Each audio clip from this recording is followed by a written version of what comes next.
এমন কেউ নাই যে তালাবাইয়ের ভিডিও দেখা হাসে নাই। তাও তুমি যদি কোনোদিন না হাসে থাকো তাহলে তালাবাইয়ের এই ভিডিওটা একটু দেখা যাইও। বিশ্বাস করো, ভিডিওটা দেখার পরে যদি তুমি না হাসো তাহলে তোমার এমবি কেনার টাকা আমি দিয়ে দিব। আর তোমার যদি কোনো শেখাকর বন্ধু থাকে তাহলে তারা এই ভিডিওতে মেনশন দিতে পারো, কারণ এই ভিডিওটা দেখার পরে তার মনটা একটু হইলেও ভালো হয়ে যাইবো। ভিডিওটা দেখার আগে তোমরা যারা এখনো ফলো করো নাই, কষ্ট করে একটু ফলো করে আমাদের ফ্যামিলির মেম্বার হয়ে যেও।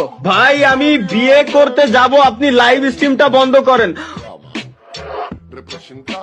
সিরিয়াসলি ভাই?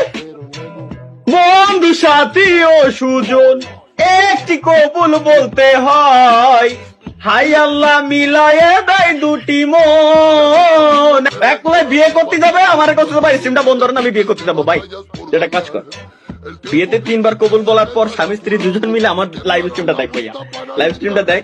আমি দুজনকে বলে দিচ্ছি, মা তুমি বলো। ও মা তো কওয়া যাবে না, তো বয়স হয়নি। আপু তুমি এই বিবাহে সম্মতি দিয়েছো, এই ছেলেকে পছন্দ করেছো? জি।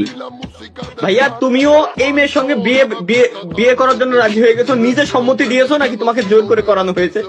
জি আমি নিজে সম্মতি দিয়েছি। আপু এর মতো সাথে তুমি কেন বিয়ে করলে? কিভাবে চয়েস হলো তোমার? এর মতো একটা কাইল্লা কেমনে চয়েস করলে তুমি? আপু কিভাবে সম্ভব? একটু পরে দেখবো যে তোমাদের দুজনের ঘর সংসার ইনস্ট্যান্ট ধ্বংস হয়ে গেছে। আসলে আমি তো সিঙ্গেল, তাই তুমি বিয়ে করতে যাবো আমি কেন সহ্য করব?